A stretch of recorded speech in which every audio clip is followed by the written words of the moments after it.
Assalamualaikum warahmatullahi wabarakatuh. Perkenalkan, nama saya Rika Amelia Putri dengan NIM 221010502074. Pada kesempatan kali ini saya akan mempresentasikan tentang konsep psikologi perilaku keuangan.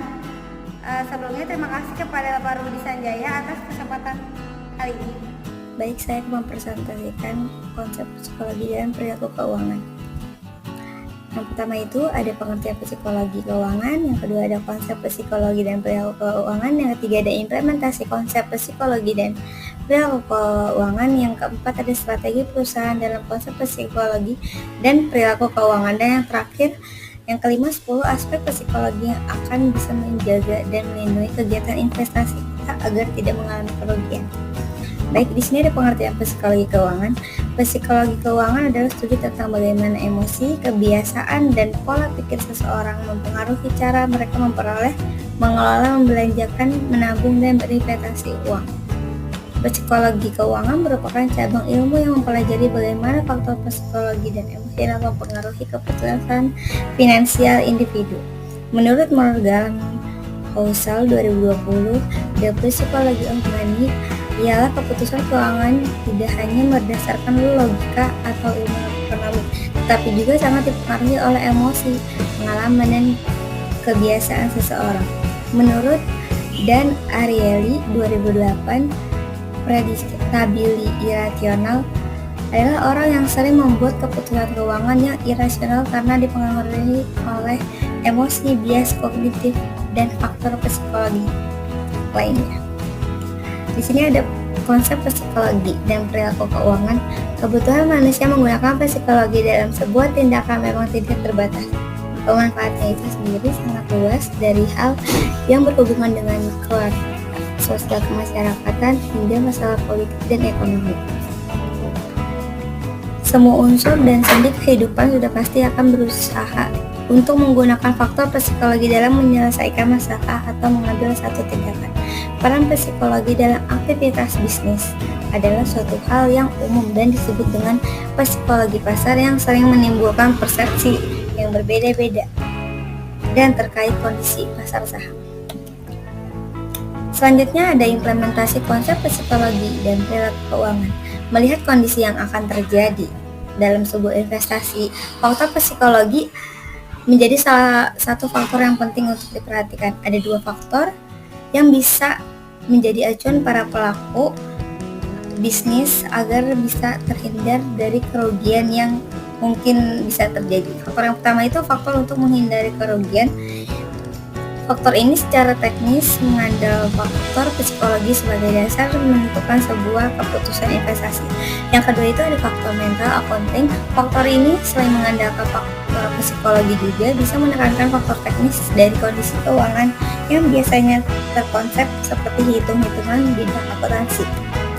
Yang selanjutnya ada strategi perusahaan dalam konsep psikologi dan perilaku keuangan. Pada dasarnya seseorang secara sadar dan mengikuti kondisi psikologi dirinya, tidak hanya ingin berinvestasi mengalami kerugian. Investor akan berusaha untuk mengetahui dan mencari cara agar investasinya mendatangkan keuntungan dan berkelanjutan. Di sini ada 10 aspek psikologi yang akan bisa menjaga dan melindungi kegiatan investasi kita agar tidak mengalami kerugian. Yang pertama itu ada aspek metode. Aspek metode ini bisa dikatain sebagai sebuah aspek dasar dalam sebuah investasi. Yang kedua ini ada aspek uang. Aspek uang ini biasanya selalu akan dihubungkan dengan yang namanya manajemen risiko dan manajemen keuangan. Yang ketiga ini ada aspek pikiran.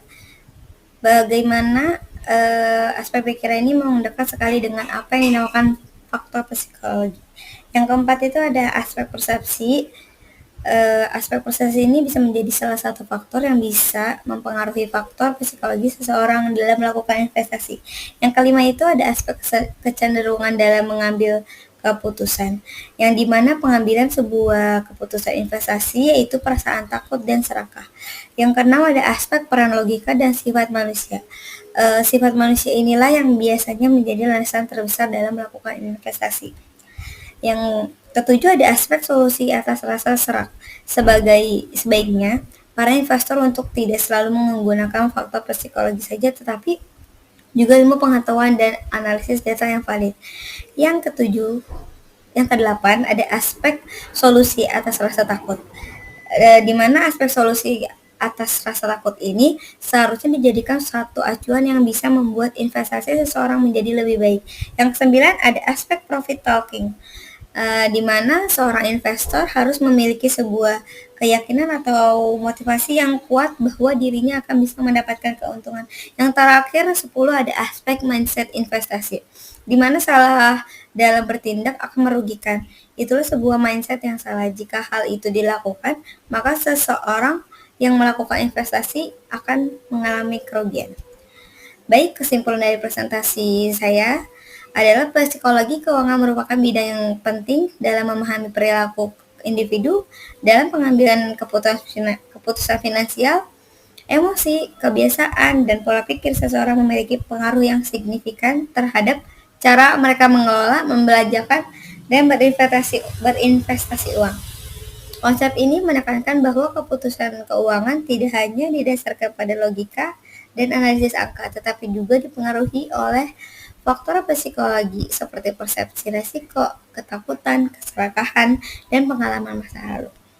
Dan materi yang dapat saya sampaikan, kurang lebihnya mohon maaf. Wassalamualaikum warahmatullahi wabarakatuh.